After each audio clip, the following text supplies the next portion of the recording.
এটা তো কাশ্মীরি রেসার। জি, এটা কাশ্মীরি রেসার বেবি। বেবি কতবারের বেবি এটা?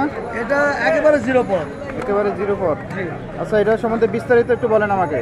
এই কবিতরটা লং টাইম উড়ে এবং এটা 250 থেকে 300 কিলো পর্যন্ত উঠতে পারে এবং বাড়ির নিশানায় ফিরে আসতে পারে। এটা কিভাবে বুঝবো যে এটা অরিজিনাল? এটা কাশ্মীরি কালার, দেখুন চোখ ঠোঁট সব থেকে বোঝা যাবে। চোখ ঠোঁট সব হ্যাঁ, একরকম? চোখ ঠোঁট কালার সব থেকে বোঝা যাবে এটা কাশ্মীরি রেসার। চোখের বৈশিষ্ট্য, ঠোঁটের বৈশিষ্ট্য এবং গায়ের কালার এবং নেজ। তারপরে কাশ্মীরি রেসার কি আর অন্য কোনো কালার হয়? না, কাশ্মীরি রেসার কালারই একটাই। একটা কালারে।